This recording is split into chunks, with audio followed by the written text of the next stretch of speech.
کلام مقدس پرانے عہد نامہ میں سے احبار کی کتاب اس کا 3 باب سلامتی کے ذبیحے،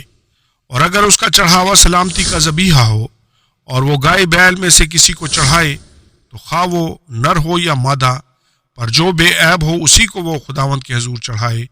اور وہ اپنا ہاتھ اپنے چڑھاوے کے جانور کے سر پر رکھے اور خیمہ اجتماع کے دروازہ پر اسے ذبح کرے، اور ہارون کے بیٹے جو کاہن ہیں اس کے خون کو مذبح پر گردا گرد چھڑکیں، اور وہ سلامتی کے ذبیحہ میں سے خداوند کے لیے آتشین قربانی گزرانے، یعنی جس چربی سے انتڑیاں ڈھکی رہتی ہیں اور وہ ساری چربی جو انتڑیوں پر لپٹی رہتی ہے، اور دونوں گردے اور ان کے اوپر کی چربی جو کمر کے پاس رہتی ہے، اور جگر پر کی جھلی گردوں سمیت ان سبوں کو وہ جدا کرے،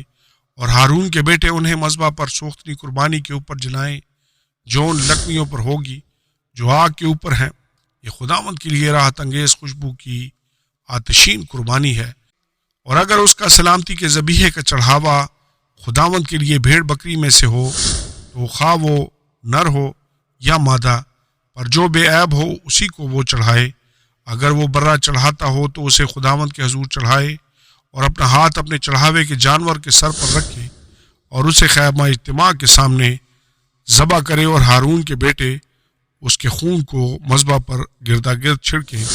اور وہ سلامتی کے ذبیحہ میں سے خداوند کے لیے آتشین قربانی گزرانے، یعنی اس کی پوری چربی بھری دم کو وہ ریڑھ کے پاس سے الگ کرے، اور جس چربی سے انتڑیاں ڈھکی رہتی ہیں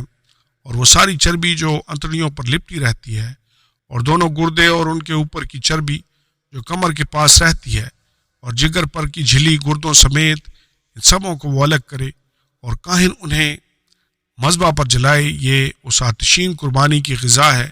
جو خداوند کو گزرانی جاتی ہے۔ اور اگر وہ بکرا یا بکری چڑھاتا ہو تو اسے خداوند کے حضور چڑھائے، اور وہ اپنا ہاتھ اس کے سر پر رکھے اور اسے خیمہ اجتماع کے سامنے ذبح کرے، اور ہارون کے بیٹے اس کے خون کو مذبح پر گردا گرد چھڑکیں، اور وہ اس میں سے اپنا چڑھاوا آتشین قربانی کے طور پر خداوند کے حضور گزرانے، یعنی جس چربی سے انتڑیاں ڈھکی رہتی ہیں اور وہ سب چربی جو انتڑیوں پر لپٹی رہتی ہے، اور دونوں گردے اور ان کے اوپر کی چربی جو کمر کے پاس رہتی ہے، اور جگر پر کی جھلی گردوں سمیت ان سبوں کو وہ الگ کرے، اور کاہن ان کو مذبح پر جلائے۔ یہ اس آتشین قربانی کی غذا ہے جو راحت انگیز خوشبو کے لیے ہوتی ہے۔ ساری چربی خداوند کی ہے۔ یہ تمہاری سب سکونت گاہوں میں نسل در نسل ایک دائمی قانون رہے گا کہ تم چربی یا خون مطلق نہ کھاؤ۔